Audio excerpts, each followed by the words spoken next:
Hello అండి, మేమైతే చేలోకి వచ్చామండి. టమాటా నారు వేస్తామండి. మా బడిలో అయితే ఇలా లంక పక్కనే గోదావరి రోడ్డున అయితే లంక ఉంటుందండి.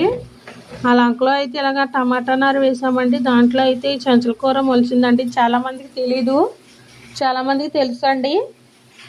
ఇది కూర వండుకున్నామంటే చాలా బాగుంటుందండి. చెంచల కూర ఎండు రొయ్యలు వేసి తాలింపు పెట్టుకున్నామంటే చాలా బాగుంటుంది. ఉత్తిది కూడా తాలింపు పెట్టుకోవచ్చండి. ఇంకా చేలో కూడా అలాగే కొలుపు తీయాలి కదా అని మేమైతే ఈ చెంచల కూర అయితే పీకున్నామండి. చాలామంది అయితే పీక్కుని పట్టుకెళ్ళిపోమన్నాం. చాలామంది అయితే మొత్తం పీకేశారండి. పీకినట్టే అయితే ఖాళీ అయిపోతుందండి. ఇంకా ఉంది కదా అని మేము కూడా పీకుతున్నామండి. కూరకైతే మేము ఒకసారి పట్టుకెళ్ళాం, చాలామంది పీక్కెళ్ళిపోయారు. దీనికైతే మందు గట్ట వేయమండి, దీనికి అదే మొలుస్తుంది. మా ఆయనగారు అయితే మోటగా ఉన్న మొక్కలని పీకుతున్నారండి. ఈ చెంచల కూర చాలా మంచిదండి ఆరోగ్యానికి. మందు గట్ట వేయం. తోటకూర లాగానే అండి ఇది కూడా. తోటకూరకి అయితే మందు గట్ట వేస్తారు కానీ దీనికి ఏమీ వేయక్కర్లేదండి. పురుగు కూడా పట్టదు. చూసారు కదా ఎంత పచ్చగా నుగరలాగా ఉందండి. ఇవన్నీ టమాటా తోట వేసామండి. ఇప్పుడు ఇంకా పూత కూడా లేదండి. టమాటా నారు అయితే టమాటా నారు వంగ మొక్కలు అయితే వేసామండి.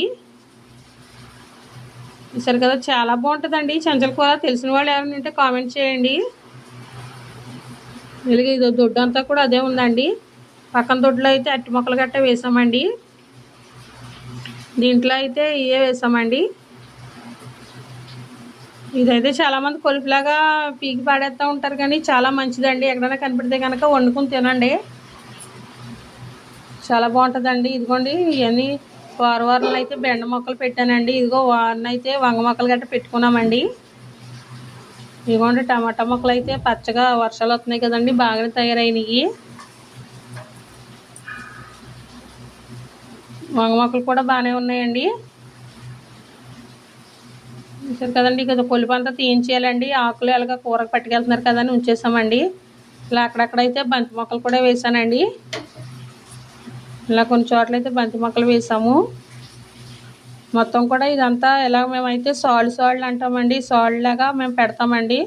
ఈ సాలుకి ఇలాగా, ఈ సాలుకి ఇలాగా అని. కొలుపు ఎప్పటికప్పుడు ఇలా నీట్గా తీసేసుకోవాలండి మొక్కల మొదలు, లేకపోతే పురుగు పట్టేస్తుంది. ఇలా మొక్కల మొదలైతే మా ఆయనగారు అయితే వచ్చినప్పుడల్లా కొలుపు అయితే తీసేస్తారండి. కొలుపు అయితే ఉంచరు. ఇలాగ టమాటా తోట అయితే ఇలా నీట్గా ఉంటేనే మనకు పురుగులు పట్టకుండా కాయలు కూడా బాగా కాస్తాయండి. ఇట్లయితే చాలా బాగా చూసుకుంటాడండి మా ఆయన అయితే మొక్కల్ని. ఇదంతా పీకేయాలన్నమాట అండి, కానీ ఆకుకి కూరకే పట్టుకెళ్తున్నారండి. మేమైతే ఉంచేసామండి దిబ్బ. ఇంకా 2 రోజులు పట్టుకెళ్తలేదో చూసి మొత్తం అంతా తిరగొట్టేయాలండి. మేము ఎలాగ వ్యవసాయం చేస్తాం కాబట్టి వరి చేను ఉంటుందండి. ఇలాగ అక్కడక్కడైతే ఇలాంటి మొక్కలు కూడా వేస్తూ ఉంటామండి. ఇదిగోండి ఇంకా పీకుతున్నారండి, బాగుంది కదా అని. ఇది మనకు ఆకులు కాకుండా చివర గుత్తులాగా అయితే కోసుకుని కూర అయితే వండేసుకోవచ్చండి. వీడియో కనుక నచ్చితే లైక్ చేయండి, షేర్ చేయండి, మన ఛానల్ అయితే సబ్స్క్రైబ్ చేసుకోండి.